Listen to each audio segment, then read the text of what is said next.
মাছগুলো লাল করে ভেজে তুললাম।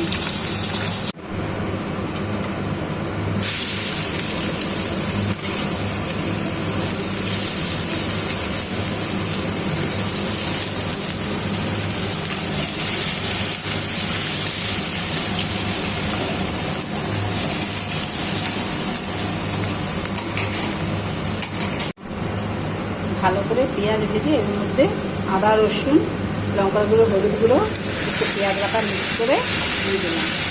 এবং মশলাটা ভালো করে ভাজতে হবে।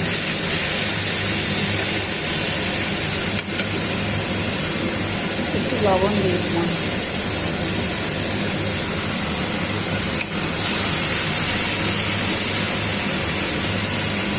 আঁচ কমিয়ে একটু ভালো করে ভাজতে হবে। মশলাটা থেকে ভালো করে তেল ছাড়লে এবারে জল দিয়ে দেবো।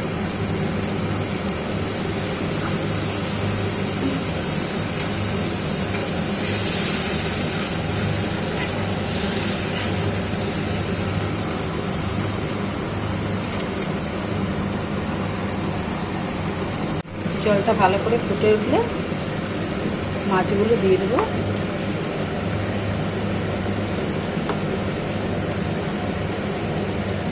মাছগুলো দিয়ে ঢাকা দিয়ে আঁচ কমিয়ে দেবো। এভাবে 5 মিনিট ফোটাবো। এবারে 5 মিনিট পরে ঢাকনা খুলে তেল ছেড়ে গেছে। একটুখানি চিনি, একটু হোমমেড গরম মশলা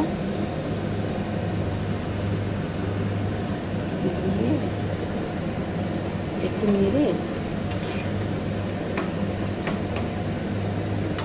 আর 1 মিনিট ঢাকা দিয়ে নামিয়ে নিলে হবে।